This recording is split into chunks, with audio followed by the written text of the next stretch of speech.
Saudaraku dimanapun berada, hari ini telah terjadi gempa bumi berkekuatan 6,7 skala Richter di daerah Banten yang mengakibatkan goncangan hebat, dan goncangan ini juga dirasakan oleh masyarakat Jakarta dan sekitarnya.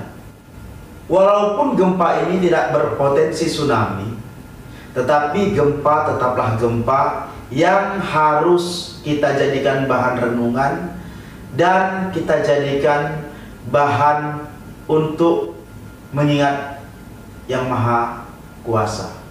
Gempa bumi adalah terjadinya peristiwa pelepasan ataupun bergetarnya bumi akibat pelepasan energi di dalam bumi secara tiba-tiba. Itu menurut ilmu alam. Tapi sesungguhnya jika kita mau mengkaji lagi lebih dalam, semua ini tentu karena Allah Subhanahu wa Ta'ala.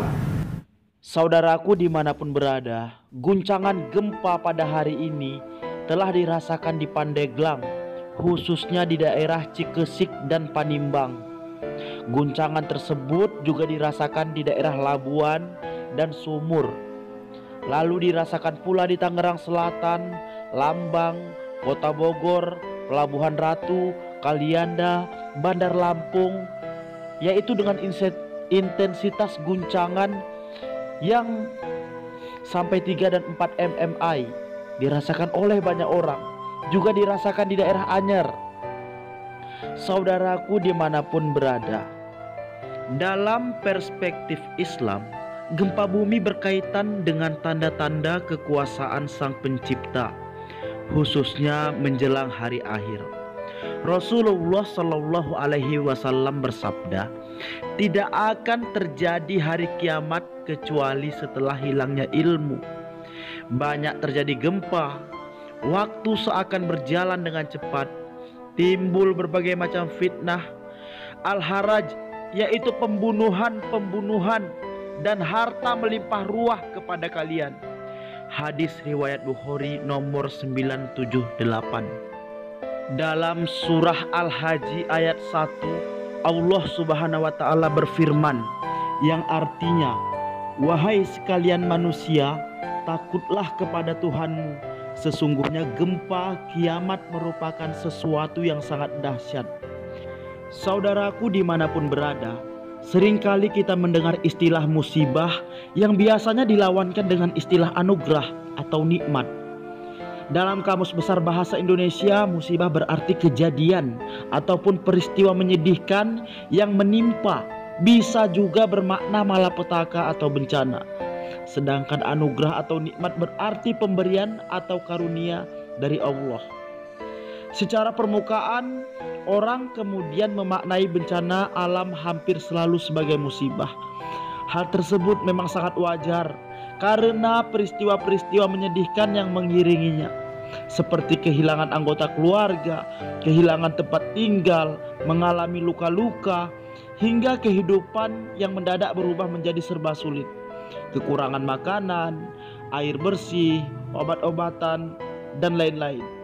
Secara lebih mendalam, sebenarnya bencana alam merupakan bersifat relatif. Bisa bermakna musibah, bisa justru merupakan anugerah.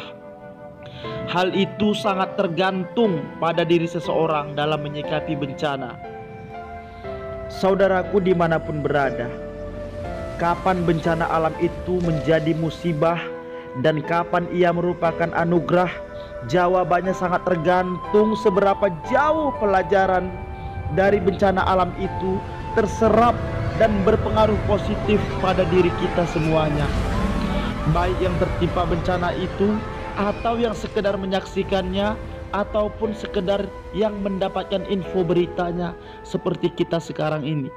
Dalam kesempatan kali ini, setidaknya ada 3 pelajaran penting dalam peristiwa bencana alam yang terjadi di Banten.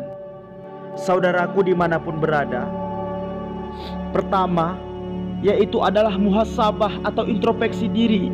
Kita dianjurkan untuk mengevaluasi diri kita, apa saja kekurangan dan kesalahan yang perlu dibenahi. Bencana alam seperti tsunami, gempa bumi, dan gunung meletus adalah fenomena yang tidak bisa dikendalikan manusia. Ini bukti kelemahan manusia, dan seyogianya bencana alam menyadarkan mereka, kita semua, untuk kian merendah serendah-rendahnya di hadapan Allah. Bila bencana itu disadari akibat kesalahan kita, maka seharusnya bencana alam berdampak pada perubahan sikap kita menjadi lebih baik. Pelajaran kedua adalah rasa syukur dan optimisme. Sikap ini yang harus kita miliki. Dalam konteks ini, bersyukur bagi para korban adalah ridho atas bencana yang menimpanya, dan menilai penderitaan saat ini adalah cara Allah melebur dosa-dosa kita dan menaikkan kualitas kepribadian kita. Sebagaimana ujian akhir semester bagi siswa sekolah untuk naik ke semester berikutnya, bencana pun merupakan ujian bagi para korban untuk mendaki pada derajat yang lebih mulia.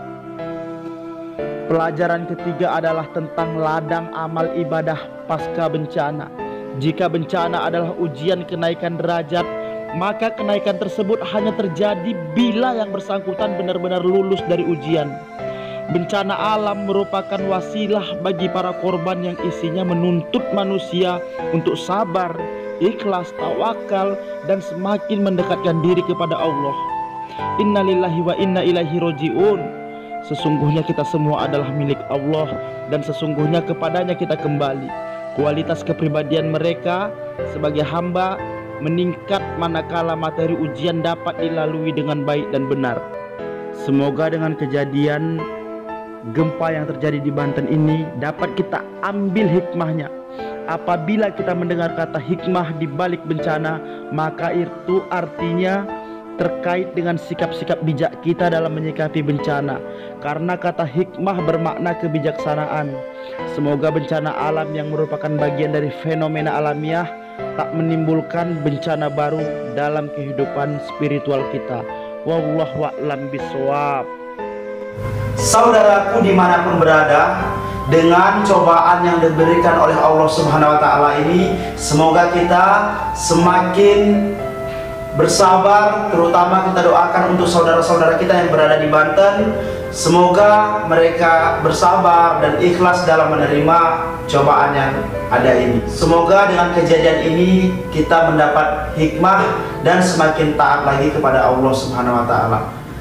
Sehat selalu saudaraku yang di Banten dan di sekitarnya. Assalamualaikum warahmatullahi wabarakatuh.